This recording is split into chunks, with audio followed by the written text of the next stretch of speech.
Hello, everyone. Today we have a wonderful guest, Nolan McCarty. He is the Susan Dodd Brown Professor of Politics and Public Affairs and the Vice Dean for Strategic Initiatives at the Princeton School of Public and International Affairs. He's served as the chair of the Princeton Politics Department from 2011 to 2018. He has written a variety of topics related to U.S. politics and political economy, ranging from the causes and consequences of political polarization, economic and political inequality, regulation, and the political role of business.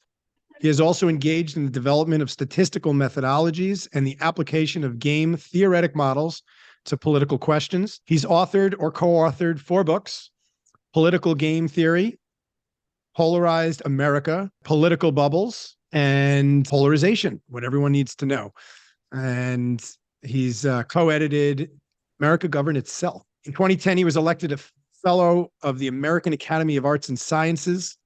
He earned his AB in economics from the University of Chicago and his PhD in political economy from Carnegie Mellon University. Nolan, thank you for joining us today.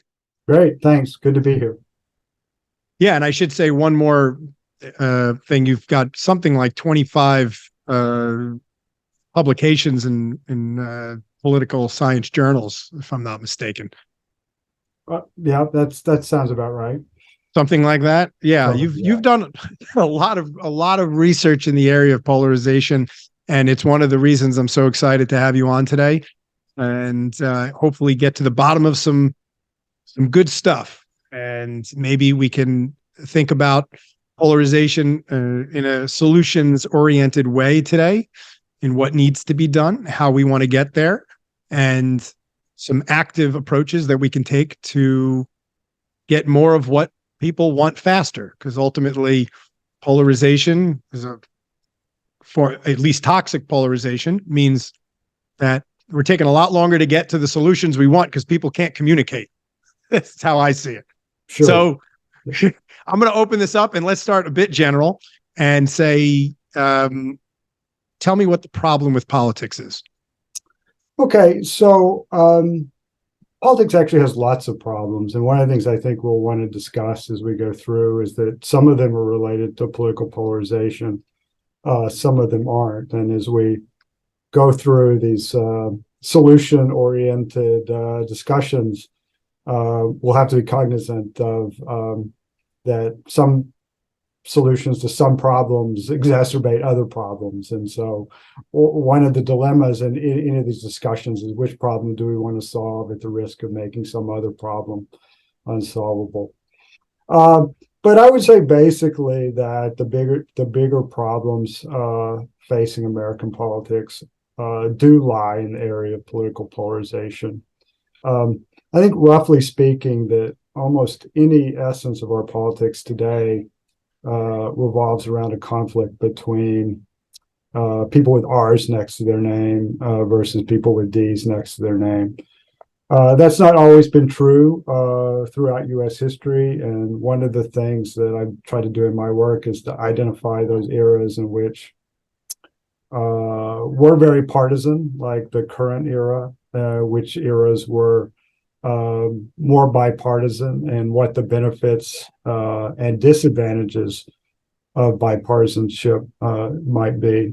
But we are in a situation where, because everything revolves around this partisan axis, that it's had the impact of making governing harder, because we're a system that's long relied on big majorities, big coalitions, consensus to do things.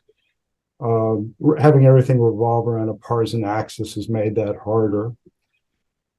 We're in an era where either the government or the economy has failed us several times, and that has created not just the problems associated with that, but a lack of trust in our institutions, because when government fails under a Republican administration, it's automatically assumed that it's the Republicans' fault. When the economy falters under a Democratic administration, all the blame goes to the Democrats. It's led to a situation where politicians and voters of different parties don't trust each other anymore.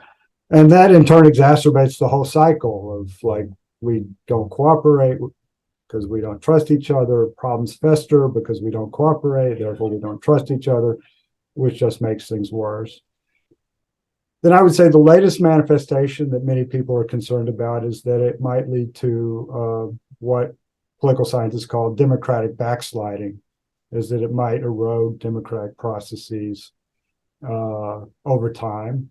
If one side lacks any trust of the other side, then it becomes easier to mobilize around the idea of denying them political rights, opportunities to participate, delegitimizing opposition, etc. All of those things which might lead to a less robust democracy. So those are things that relate around polarization. I mean, there are other things we should be concerned about, conflicts that revolve around race and identity. Those are separate but related. We can talk about the ways in which they're related.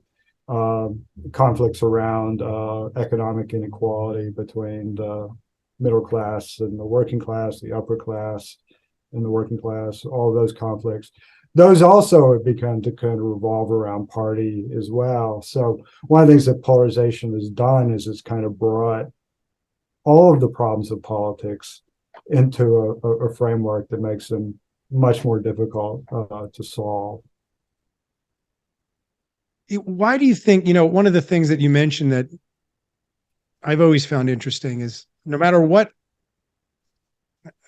president is the current president, the other side will blame that president for all the failures and the previous president for all the successes and say, for example, the economy, like, oh, well, Trump definitely didn't do anything for the economy. Of course not. Obama gave them all, anything that good that happened to the economy came from Obama, right? And he set the stage for that. And then when, that Biden's president, that same conversation happens with Trump. Oh, it doesn't matter what Biden did. If you like Trump, then you'll assume all the good stuff came from Trump and all the bad stuff came from Biden. And Trump set Biden up to win or to lose. If the economy didn't do well, it was Trump's fault for setting him up to lose, right? It's like, how does that cycle happens every single president? It seems so obvious to me. Yeah. No, there's a great example last week that the train derailment in East Palestine, Ohio, somehow, instead of becoming a humanitarian issue to be solved, became a partisan issue of blame, whether it was the Biden administration's inattention to this issue and they're not traveling there, or whether it was the Trump administration deregulating railroad safety. Quickly, something that was just a terrible tragedy, became a set of partisan talking points. I would say, though, to your point, it hasn't always been this way. So if you take a metric like presidential approval, so the Gallup has asked voters since the 1950s, do you approve of the job the president is doing? Responses used to be much more bipartisan, and that Republican voters would give high approval marks to Democratic presidents when they did good things. Democratic voters would give Republicans high marks when they did good things, and the converse is that Democratic voters would give Democratic presidents bad marks when they did bad things. And so what you saw is that there'd be these huge swings, in the approval of the president through the 1960s and 70s, so that Richard Nixon could go from like 70% approval to 12% approval on the day he left office. Now, no matter what happens, to your point, each president's been locked in at 40. It's because they get all of their side, none of the other side, and like half of the undecided. So I think this partisan lens that people have been kind of trained to approach politics with is really undermining the accountability of the president. There's no upside to doing good things because you're not going to persuade the other side. But then the problem is there's no downside to doing bad things because you're not going to lose your guys either. And so it's really a bad way for a democracy to function. Democracies function best when politicians get rewarded for good outcomes and punished for bad outcomes. And now it's just a flat line, no matter what, each side supports their own. Yeah, and it's funny. This seems like an extension of a basic psychological principle, which is that, how people tend to attribute good things to their own doing. And if something goes wrong, it's because of some external factor. It tends to play, right? And then the opposite is also true, right? And that tends to play out in society where it's like the good thing gets attributed no matter what to the thing that you've already set your belief system to assume is correct. Yeah, no, so that's right. No, I mean, to that point, we do have a politics of confirmation bias, which is the psychological term you're referring to. I mean, the puzzle, though, is like the American public hasn't always operated this way.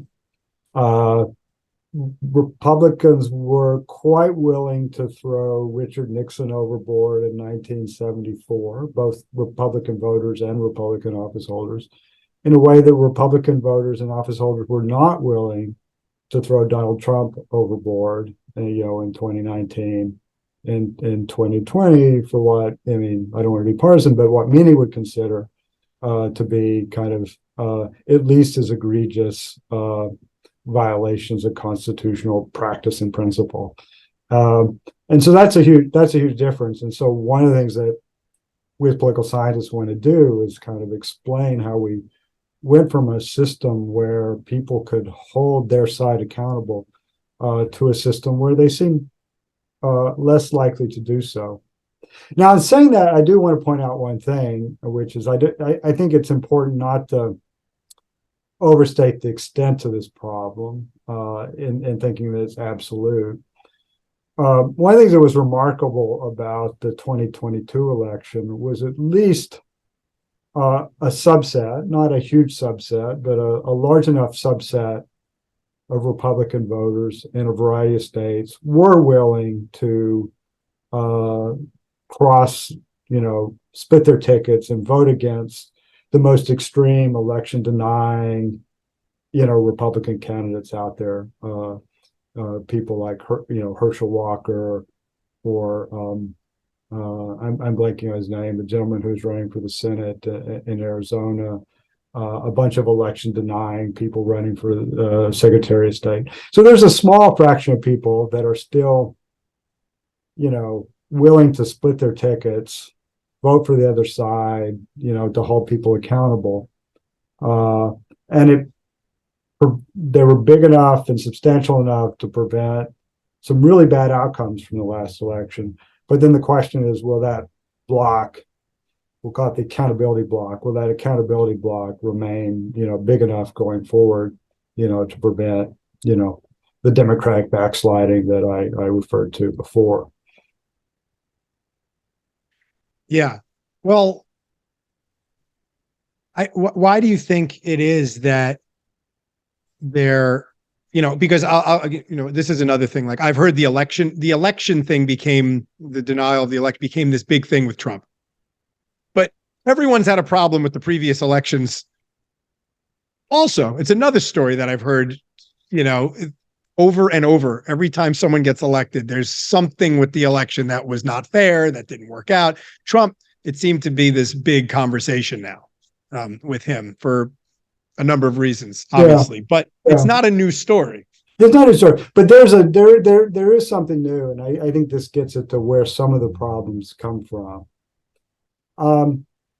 There was a big election problem in 2000 between George Bush and Al Gore, but Al Gore eventually conceded the election after the Supreme Court's decision, and then, as I like to joke, grew a beard and became a college professor. He did not spend, the next 2 years trying to relitigate that election. There were some controversies in 2004 about, voting machines in Ohio, which helped George Bush over John Kerry. John Kerry didn't spend the next 2 years litigating the election. There's the case in Georgia with Stacey Abrams. She did spend a lot of time trying to relitigate that election, but it got really no traction among the leadership of her party. So it kind of petered out. But with the 2020 election, you have a situation where the objective evidence of an electoral problem is actually less. There's less objective evidence than there were in the other three cases that I mentioned, although I don't think there was a lot of evidence in 2004 or Stacey Abrams, but here is at least objectively less problematic than what happened in 2000. And the leadership of the Republican Party rallied around the leader of the Republican Party to pursue that for what has now been, over 2 years. So some of this is not the voters and their distrust. It's the fact that they're being led to this mistrust by the fact that, the leadership of the party has taken on these issues as being ones that are kind of existential to the party in ways that John Kerry or Al Gore didn't do. Now, I'm not saying that in a partisan way to say that, Trump is worse than Al Gore or John Kerry. It's just that, and who knows what would happen if the shoe were on the other foot these days. But, it's a different time. In a different time, there would be problems with the election, and we would have a set of legal procedures to solve them. And the losers accepted the legitimacy of those legal procedures to solve election disputes in ways that the current Republican Party does not, because the top of the party decided that they did not want to do that. So when we talk about polarization, it's important to use some proper names from time to time, because it's not all generated from below. A lot of it is actually dictated by what leaders do, what people in the media do, what members of Congress do. They're not just reflecting what the voters want. They actually are shaping voters' information and demands in ways that that kind of lead to the kind of polarized outcomes. Yeah, that's a scary feedback loop, actually. Well, let me ask you this. What percentage of votes in any election do you think are somehow incorrect? I'm curious because, I believe there's a margin of error in any election. There's going to be some margin of error. Some things happen. It's paper moving through many hands, right? That's the purpose of technology, right? As a guy in tech, build tech, right? What do you think the margin of error is? I think at the stage of counting the ballots, I think it's pretty small. If you look at they often do recounts. I've never really seen recounts that change the margins more than a couple hundred votes out of tens of thousands. But there are lots of things that can go on wrong before the votes are ever counted, because voters make mistakes, mark ballots incorrectly in ways they didn't intend to do. They could have screwed up their registration and not been able to vote because they screwed up a registration or a challenge. They can get to the ballot box and again, like I said, just vote for two candidates when they're supposed to vote for one, or skip an election. So those things happen. That's actually the bigger issue. But at the end, you just have procedures for dealing with those, and you can't fetishize. There's one true margin that if everything had gone perfectly, this would be the margin. You just have procedures to adjudicate, and kind of central to the continuation of democracy is that both sides can accept those procedures when they're fair and just say, okay, this was a one vote margin. There's 1,000 ways in which it could have gone differently, but by the official procedures by which we count ballots, it's a one vote margin, and the winner wins, and the lose or lose. That's how it needs to work. But it's hard because, we live in a society where everything can be litigated. And so it, creates incentives, actually creates professional incentives of people who are involved in litigation to egg candidates on to challenge these things. And we just get a lot more challenges over kind of the basic procedures and how they're implemented in ways that make it very, very difficult, Yeah, every elections. county's different. It would be great to have a Right. society where, the future of America should not depend on like a one vote margin. We should have good candidates on both sides, and you just have It seems like there's a lot of opportunity. In New Mexico, they draw cards if it's a tie. You shouldn't get bad outcomes whether you draw a heart or a club, and that's really the problem, much more than there's irregularities in the calculation of elections. Yeah. I guess, the thing, because they're so close so often, people tend to say, well, could it have shifted this at all? Is it enough to actually shift the vote? And I guess the reason, one of the things that I've thought, and it's, I guess, an assumption, it's a hypothesis, but if you are to accept that any election that was ever an issue, it was actually flawed systemically, then what you have is an entire history of America that is potentially flawed. Because if it happens once in 2020, or in any election, right, in the more recent election, and that's the newest and latest we have, then you have to imagine that, like, in the 1800s, these things just, who's counting, where are things going, right? Like it probably improved over time.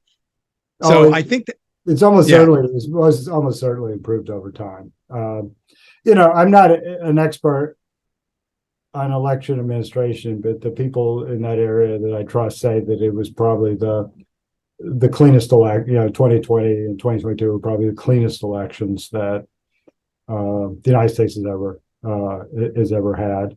And it was pretty bad, even in recent years. I mean, the problems in Florida, the problems with long ballot lines, turning people off, those are pretty recent, and I think they've made real progress. I mean, to the broader point, I mean, there is I guess an electoral butterfly effect that, people will do these kind of counterfactual histories. Suppose Al Gore had won in 2000, would we have had the Iraq War? And without the Iraq War, would we have had these problems with Iran? Would we, so you can do that. But I think it's bad. I mean, unless you're like a card-carrying social scientist, it's probably best not to do that, because as a voter, you can drive yourself crazy. The key to democracy, you can't play the if game, is to kind of accept the outcomes that are determined by fair procedures, and move on. But you can go anywhere with the if game, right? There are lots of things. Reconstruction was different because of went differently because of election irregularities in 1876, and all of those are lamentable.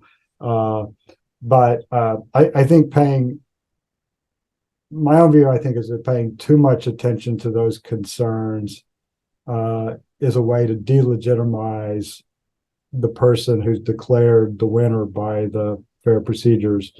Is not good for democracy. So I thought that some of the treatment of President Trump after he won, which he seemed to have won fairly, although through a procedure that many people don't agree with, the Electoral College, I thought people's attempts to delegitimize him as president were wrong. In the same way, his attempts to delegitimize Joe Biden as president because of the procedure regularities are wrong. I think the best way for democracy is to kind of commit to the procedures, try to change them if you don't like them, but to accept the outcome. Can't be a sore loser, essentially. You can't be a sore loser. You can't be a sore loser. Yeah, and I don't know. That is another thing that seems just very obvious in all of this, that it's a problem that that is consistent. It continues the sore loser attitude. And then the cognitive bias that helps you find all the information you want. You go to, as Bill Burr says, you go to imright.com,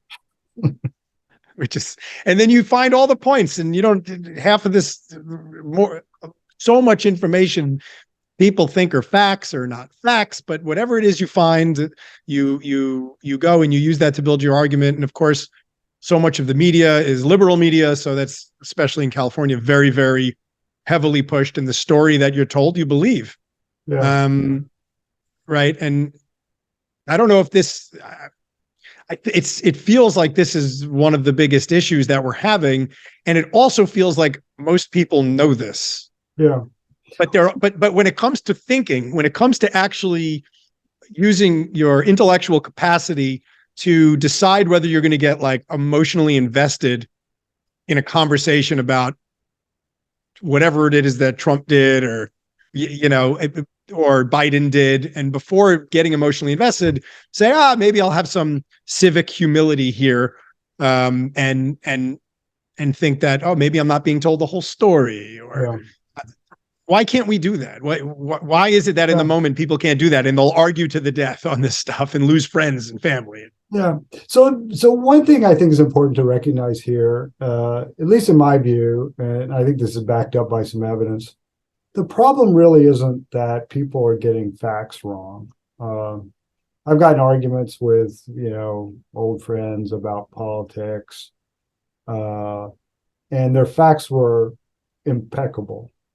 The lens in which people view facts varies a lot.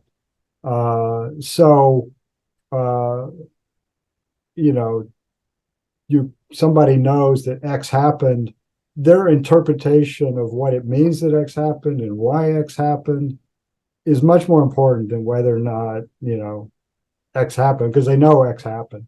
And so I think that's part of the problem, which is you just can't correct people with facts, because they're not getting the facts wrong. But that's also the difference between fact and narrative. The lens in which they're viewing the facts, which often comes out of kind of their experiences, their identities, their cultural commitments, their religion. And so it's not a fact-checking exercise. I think fact-checking, like, PolitiFact, whatever, it's useful because occasionally there are facts that are wrong. Is that when you're disagreeing with somebody, you're increasingly saying that it's not, you can't correct them with a new fact. You have to correct them by saying you're looking at this problem all wrong. And by telling them they're looking at this problem all wrong, you may be implicitly criticizing their, religious commitments, cultural commitments, their experience. You can come across, as I know as an academic, you can come across as an elitist by telling somebody that, you're looking at this all wrong. And so I think that's the central problem, is that these views get, tied up in these other commitments that people have, and simply by correcting the facts is not going to have much of an impact. And there's a lot of experimental evidence on this, on Twitter and other platforms. Researchers will, provide people, on Twitter the correct fact, and it doesn't really change their behavior very much, because it wasn't. It's worth noting that you've repeated. It is worth noting that you've repeated correcting the facts a few times, which is interesting, because I hold a theory that no one really knows what a fact is. Correcting the facts, correcting the information. Yeah. There you go. Yeah. I do hold this theory that, like, people don't have the same definition of a fact. They believe whatever a fact is not truly empirical, right? Their version of fact is different. And there's different types of ways that you can look at what a truth is versus a fact, for example, right? Subjective versus objective truth, or absolute truth. Yeah. Now, just an example. So, if you read like anti-vax stuff, they're all over the fact that, there's a lot of people, die of sudden cardiac arrest. That's actually a fact. A lot of people do die of sudden cardiac arrest, but people have always died in in measurable numbers of sudden cardiac arrest. There are no studies suggesting there's any connection between taking a vaccine and sudden cardiac arrest. But they'll have the basic fact about the prevalence of sudden cardiac arrest right, and they'll know that whether this particular case involved a sudden cardiac arrest or not. But the broader context of Right. How to think about that fact analytically with respect to all the other information that's out there is something that gets trickier. It's context and often perspective, and from what virtues or moral foundations you're looking at the problem from. And people have I always love to reference Jonathan Haidt's book, The Righteous Mind, on this with different moral foundations. They can see the problem from being completely ethical from a handful of moral foundations, but not from others. So it's just not, in other words, it's not black or white. When even you can see a fact from as good or bad. Yeah. And you can, based on how it affects your life, your community, your family, the way you see the future. And they're both often, they can both often be right. Yeah. Well, another example is the discussion over the increased rates of people transitioning from one gender to another. The rates have increased. That seems to be a fact. One side sees that as emblematic of greater acceptance of transsexuals, and therefore a good thing. Other side sees that as a social contagion, therefore a bad thing.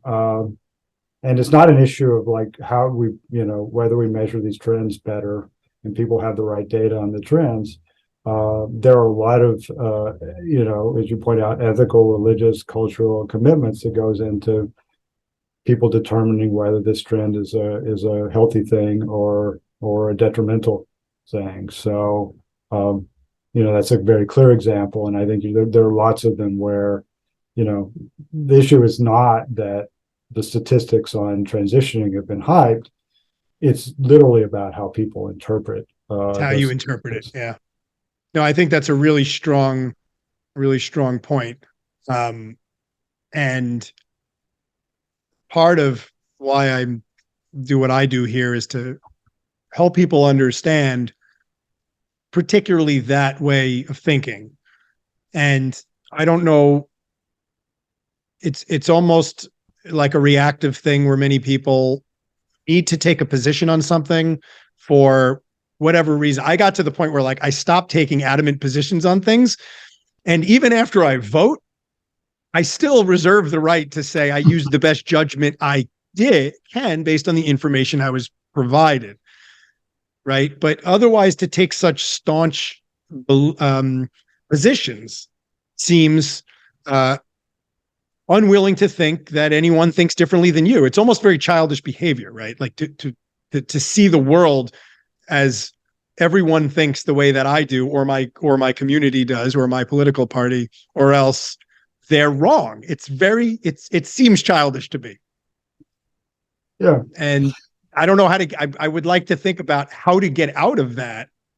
What is a real way that we can get out of that? And coming from Princeton, universities have a little bit of a stigma around kind of, I'm sure you've heard this, the university stigma of indoctrinating students to be in a certain way. And I'd love to hear your thoughts on that as well. So, well, we can't indoctrinate our students enough to even look at the syllabus before they come to class. So I'm always skeptical of our real impact. I do, before addressing that, what we can do about it, I do want to make one point here, which I think sometimes can be obscured by the gloom and doom over polarization. So there's an important observation made 5 or 6 years ago, looking at some survey data, which actually was actually a question that had been asked several times over the decades. How would you feel if your child married someone from the opposite political party? The 1970s, parents didn't care. Now they care. They care a lot. In fact, interparty marriage is much more unpopular than interracial marriage or interdenominational or interreligious marriage.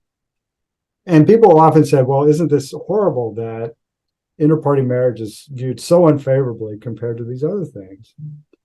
And my view is that's actually wonderful that interparty marriage is the most unpopular marriage because interracial marriage has become more acceptable.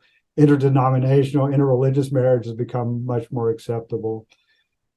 So, one way to put a silver lining on it is that lots of old conflicts based purely on irrelevant characteristics like race, religion, whatever, have been replaced by disagreements over fundamental values that are reflected in partisanship. So we've improved. If my daughter were to come home to me and say, I want to marry a member of this party, I would know how they felt about, I'd have a pretty good guess how they felt about abortion, about what the tax rate should be, business regulation, climate change.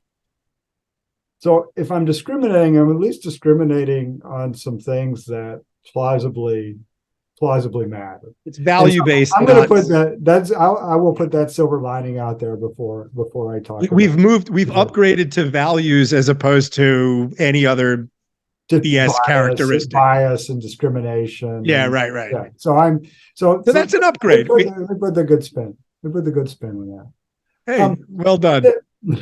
Well, one of the things I think we can do about it is, again, I want to put a lot of the blame not on everyday ordinary citizens, but a lot of the blame on political leaders, leaders in the media, because I think a lot of what's gone on is that there have become technological changes, other changes, which increased incentives for people in public life to be dividers rather than unifiers. So, the best example are the ways that many members of Congress on both sides of the aisle, in my mind, misuse social media. They don't use it to kind of, inform their constituents on the issues of the day or to inform their constituents what they're doing on their behalf. They're doing it to generate outrage, which is associated with generating publicity, which is associated with campaign fundraising, which is increasingly associated with obtaining political power. So I think that's where at least currently, I mean, it's probably not the origins of the problem, but I think that's the bleeding edge of the problem. Lies there. Now, what to do about it that's consistent with free speech? I mean, we can't, we as a government or society can't tell Marjorie Taylor Greene or Ocasio-Cortez what they can say on Instagram and what they can't. But the political parties themselves, I think, should take much more responsibility in doing what they can to kind of police their members. And rein them in. I'm not optimistic that they're going to do so anytime soon. They seem to be, highly tolerant of this behavior and inept at doing anything about it. But I think if there were, more attempts to delegitimize the extreme behavior of certain members of both parties, that would take some of the steam off. Sam Rosenfeld makes the case that it's intentional in his book, The Polarizers, which I know you're familiar with. Yeah. Do you believe it's intentional? Do you believe it's partly intentional and partly not intentional? I agree with Sam in that the historical origins have some intentionality into it, that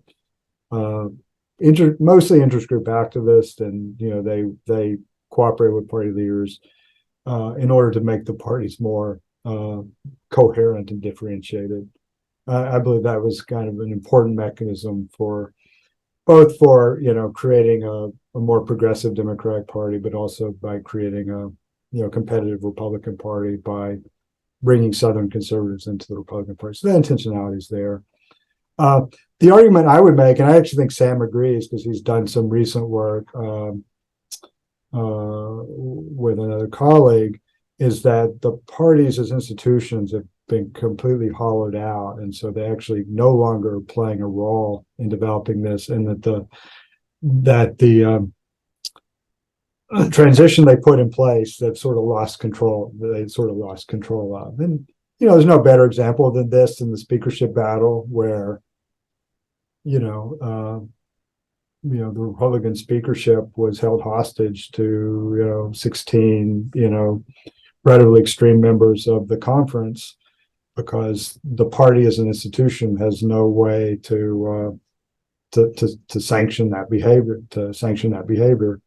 And there have been other times, the Democratic Party is a little stronger institutionally, or at least Nancy Pelosi was able to deal with her rebels a little bit more effectively than Kevin McCarthy was. But I think it's a sign of party weakness that Matt Gaetz doesn't need Kevin McCarthy to get reelected. He doesn't need him to raise money. Even if he wants to run for the Senate or something later on, he doesn't need McCarthy or McConnell. He can do it on his own. That's a big change from politics, where members who are ambitious needed to cultivate strong ties with party leaders, and that perhaps constrained some of their behavior. So I think the start of this process was pretty intentional, but I think at least the party leaders lost control of the process, and now is being dominated primarily by created with the right intention, but then spun out of control. Spun out of control.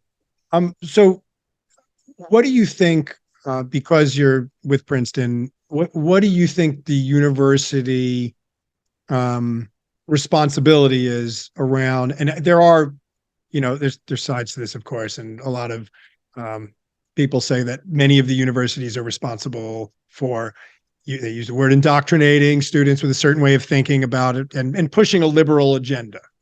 That is a common accusation, and I'm curious to hear your thoughts on whether that's true or not true in general, and how Princeton sits with that. I'm sure everyone has heard that. So. Yeah. So again, it gets back to our kind of facts.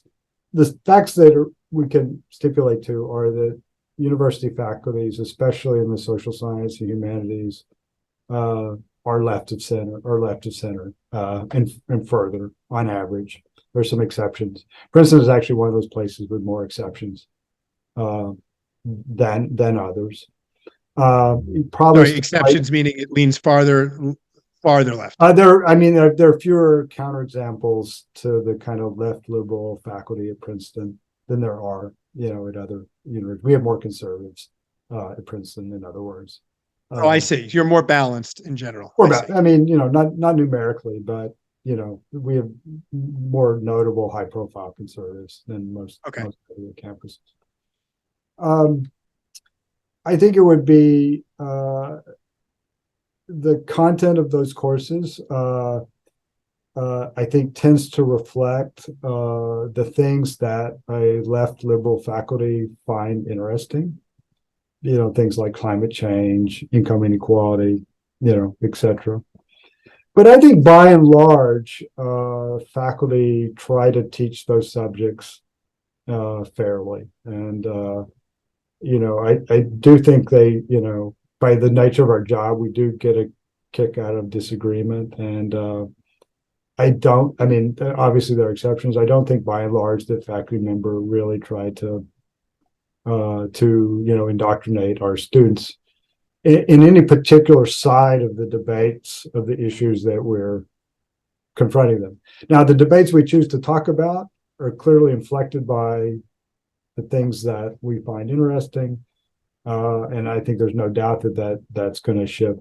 That's going to shift to the left. So, I think it's important to look at this with some nuance. I don't think any individual faculty member is, or that many individual faculty members are actively engaged in indoctrination. But the fact that the composition of the faculty leans one way over the other does have some consequences in terms of the types of materials that students are confronted with. Where do you think that comes from? I know Jordan Peterson is one of the people early on was talking about some of the stuff that was going on at the university level in his experience. Do you agree or disagree with any of his claims, or in general, and where is it coming from? Why is there such a push? And how do we, if it's deserved, then great. If it's not, how do we make sure that we create the balance in thought like we're talking about around this? Again, I can only speak to my own experiences. Peterson may have others. It's quite possible that Canadian universities are different than American universities, and that Princeton is different than most American universities. I don't see the kind of extreme forms of anti-conservative bias that he and others have pointed to. I think it's mostly self-selection. If you're, there's a set of people who probably lean to the right who more comfortable in business than in academia, because the association with the values that are associated with that. So there are fewer libertarians in academia than there would be, because many of them decide that they want to go into business. Yeah. For social conservatives, they might find other avenues attractive. But then there's a dynamic, which is that once this process starts, then people want to be near people that are like them, and it becomes less welcoming, not because there's a push out, but because there's a lack of role models, or it appears that it's a homogeneous community and they don't want to enter it. I do think universities should pay some attention to this. I don't like the idea that they should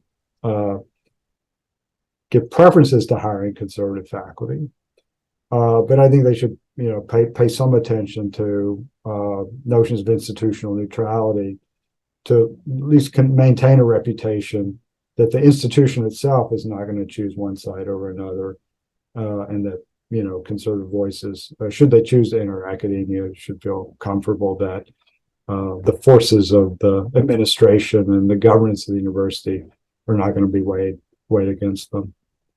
Yeah, I mean, even just starting the process, if it was an accusation for some universities, you'd think that they would start the process of saying, well, that's not our intention, and we should go ahead and at least start putting out the message to the world that we are attempting to do this, and here's how. It seems like a relatively easy PR campaign. Some of the universities may have done this, and you may be aware there's a document called the Chicago Principles on Free Speech.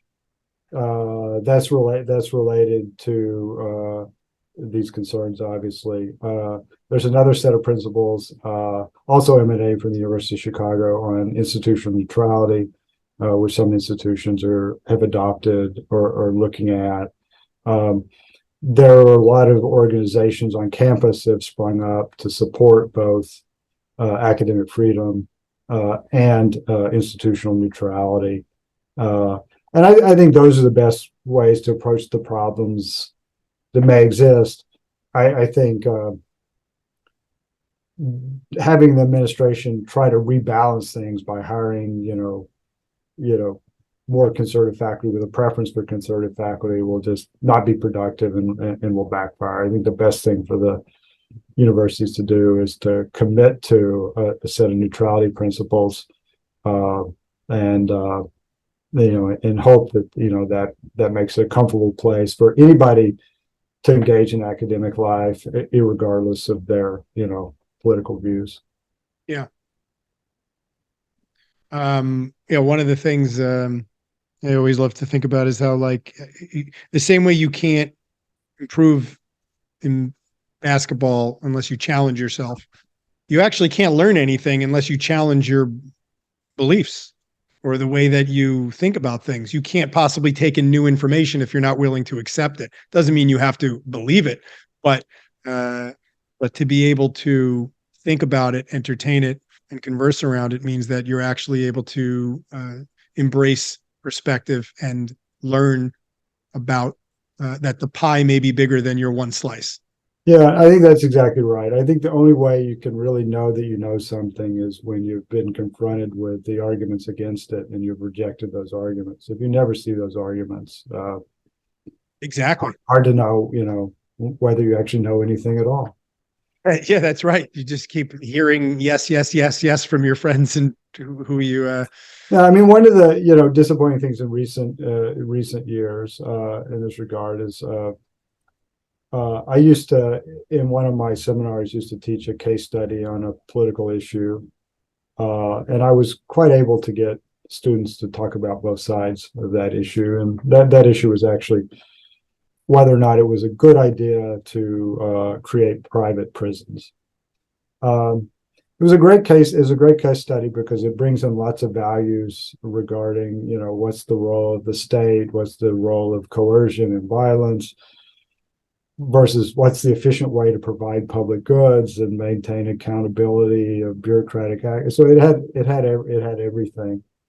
But the issue of private prisons became quite active one on campus, with students leading a movement to disinvest university resources in private prisons, which may or may not be a good thing. But the bad thing about it is it basically shut down any discussion in class about whether there are any advantages at all to privatizing pensions. Yeah. And I think that's not just that it made me come up with a different topic for a seminar, but I think it's a bad thing. Yeah.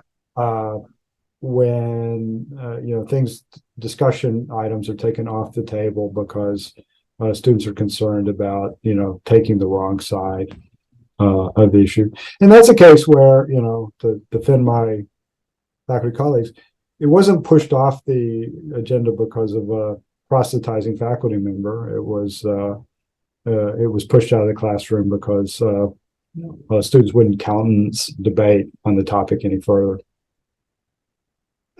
I mean, and that's another classic example where I don't think there could be a harmony between both. There's a lot of things that are better run publicly, but have some level of privatization that helps it function properly, more efficiently.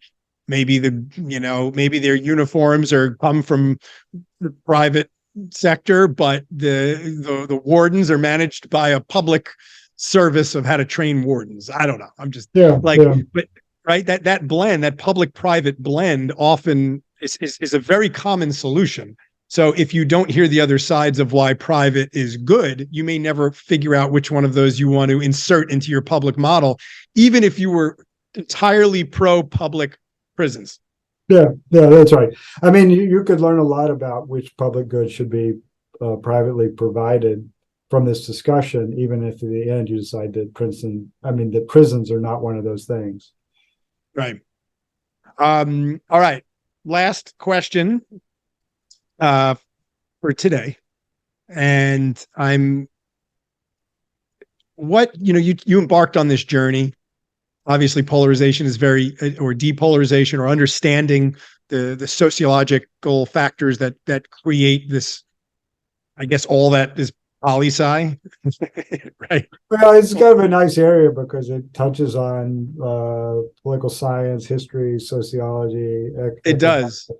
So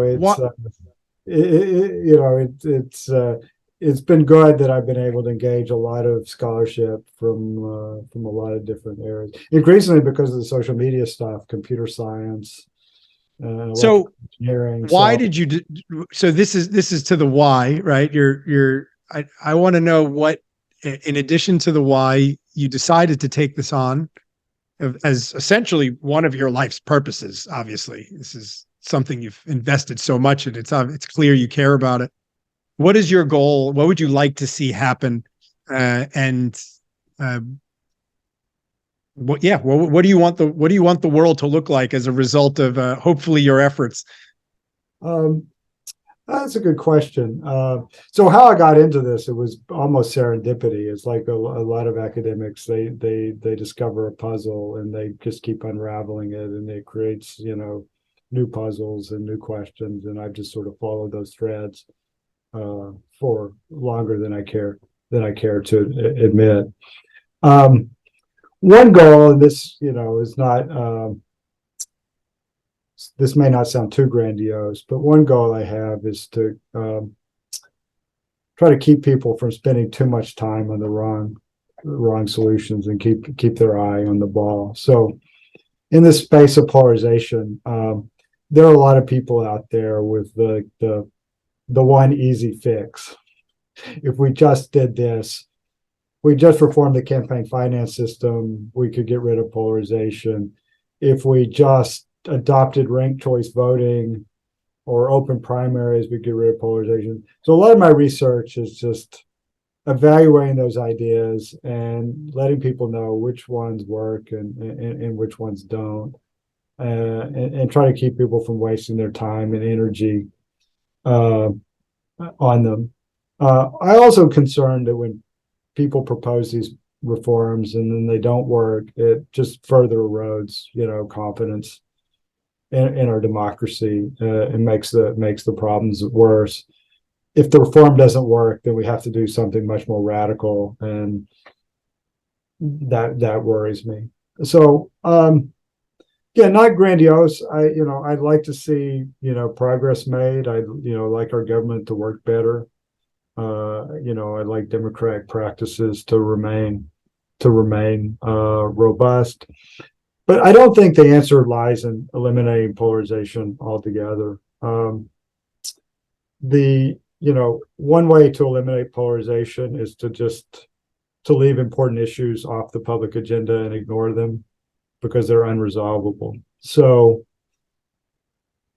one period of U.S. history that wasn't very polarized in partisan terms were the 1940s and 1950s, largely because there was a very conservative bloc in the Democratic Party in the South, and they coordinated very heavily with the Republican Party from the North on a variety of economic issues. But the bargain was that we weren't going to talk about segregation, Jim Crow, integrated schools. So you can get something that looks unpolarized by just leaving out important discussions. And so the last thing I would want is for polarization to be eliminated by, pushing some important issue like racial equality, for example, under the rug. So I think it's important to manage polarization, to learn how to govern with it, to have it not further erode public trust. But I think it's also important not to fetishize bipartisanship and getting along if it means, ignoring or putting aside important issues that need to be reckoned with. You could make bonus question. Okay. You could make one change in Congress that would help fix this problem. What would it be? I think in Congress, I think the biggest issues would be to strengthen the party leaders to try to keep better control over the way in which their memberships, use social media. I don't exactly know what they can do legally, but I'd like to say see leaders more aggressively kind of deal with members who, go outside, democratic norms, on social media. Whether that means strengthening their hand in terms of their role in primary elections or other campaigns or what have you. I think that would be, very important in dialing back some of this. Awesome. Well, I guess the hope is that we all can just get along even if we disagree. Yeah, or just, muddle along. Muddling along is fine, as long as the muddle doesn't get worse. Right. Well, I very much enjoyed this, thank you for spending the hour with me and imparting your knowledge and expertise over these years for people to hear, and and hopefully we can achieve some of these positive outcomes. Great, great. Thanks. Enjoyed it. All right.